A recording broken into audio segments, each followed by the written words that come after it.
ما چرا داریم یه کاری میکنیم که رضا عطاران مثلا اینو ببینه بعد فردا زنگ بزنه بگه برای چی نگفت؟ چرا از من نگفت؟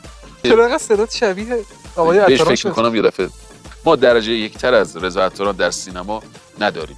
حتی جواد عزتی اون جایگاهش یک چیز دیگه است. رضا عطاران هیچ وقت عصبانی نمیشه. حالا دیدی عصبانیت شو؟ آره سر همین عجله معلق که بودیم یه دفعه یه نفر دیالوگش اشتباه گفت ای بابا.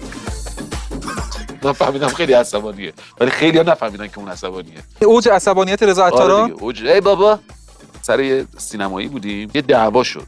یه دعوای خیلی وحشتناک. بعد ما گفتیم الان 2-3 نفر افتادن دیگه قطعا. من هی تو استراب و اینا هی گفتم آقا بریم. گفت نه چیزی چاقو. وای چاقوشو بلند کرد. در همین حد. و اونجا احتمال داشت 2 نفر کشته شن و بعد پلیس اومد میخواست طرف آرومش کنه آروم نمیشد و اسلحه کشید. گفت اسلحه‌شو کشید. فکر کنم الان شلیک کنه. در این حد تخمم دستش بود تخمه میخورد. خدا شاهده. بعد حتی به منم گفت تخمه میخوری.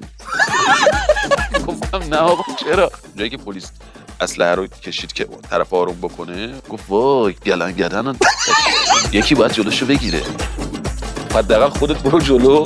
ولی خب استرس داشت خیلی هم استرس